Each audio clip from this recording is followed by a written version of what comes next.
been working with GIZ now for 20 years. I started in 2004 working as an integrated expert and stayed there for 4 years. I've been working also in Germany for GIZ headquarters within the Ministry of Economic Cooperation and Development, but also being an advisor to one of the members of board, overseeing also the areas of Afghanistan, Pakistan as well, the MENA region, working also on global projects. And in 2015 I went to Indonesia to work as a project leader on renewable energy and energy efficiency for the 10 ASEAN member states, being also a cluster coordinator. And when I came back to Germany in 2020, I was a project leader for a very big project on climate, advising also BMZ, and for 4.5 years. And then I came back to Pakistan to be the country director. So my main area of expertise was like renewable energy, energy efficiency, climate change, and adaptation to climate change.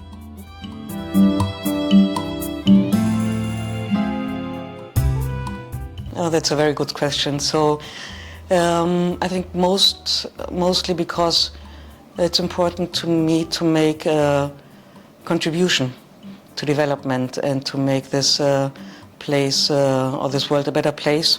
It's like being part of change, but also leading change in the different areas and aspects, and not only being like in Germany, but also supporting and cooperating with partners in the region.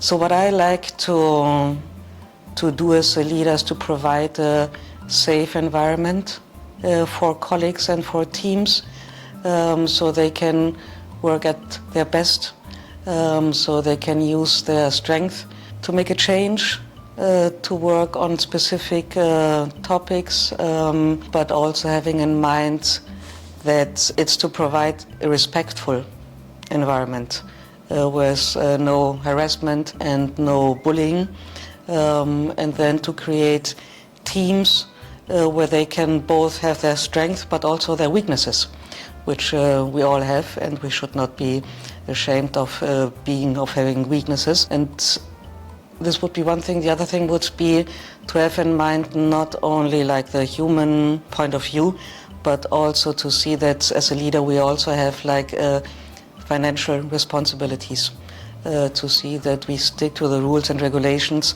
of GIZ, of what we are achieving, because we are dealing basically most of the time with taxpayers' money.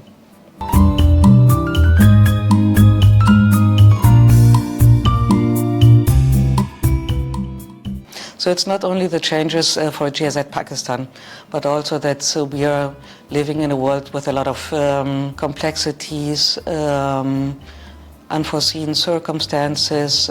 We see conflicts all around the world. We see conflicts also in countries GIZ is working in. So we need to adjust to those fragile situations, the way we work. This would be one thing. The other thing is like we're heading towards more cooperation, integrated solution, that projects are not working in silos, but seeing the overall picture on a country level, but also on a global level, and of course regional level.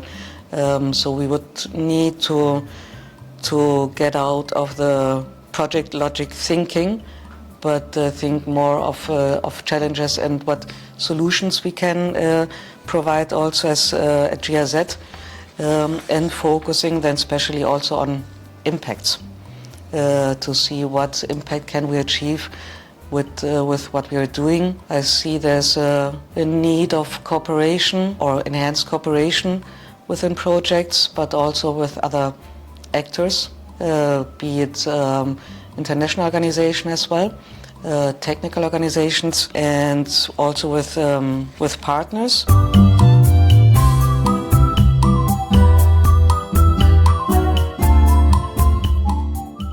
When we talk about adaptation and mitigation, we're talking also about renewable energy and energy efficiency. And when we talk about vocational training, what I see is that we can pursue the topic of green skills as well, to see this is what we as GIZ are doing on capacity building, to cooperate more between the climate sector and vocational training. I see it also when we talk about water as well, but also security issues. It has to do a lot with climate change. I see the topic of social protection as well in the country.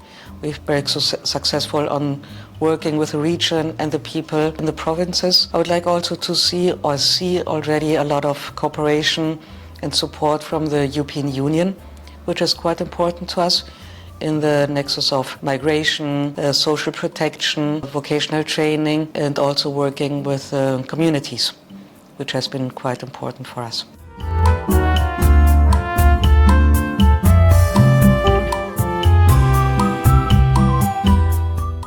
Well, I've been in Pakistan in 2010. I like the country very much. I like the hospitality of the people and the support, especially of course, GIZ team, but also outside of GIZ, people are very friendly, very helpful, and this is what I like about Pakistan.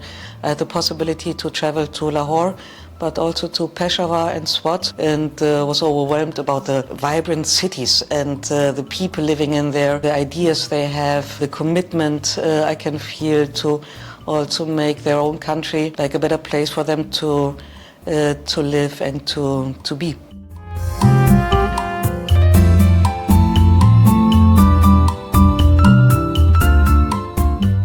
Well, I really want to explore Pakistan. Well, I've been to Lahore and to Peshawar and Swat, but I really would like to go to the north as well to explore landscape, to see it with my own eyes. I would love to go to the south. I haven't been in Karachi yet. And well, I also did I'm a dive master. I did my dive master in Indonesia.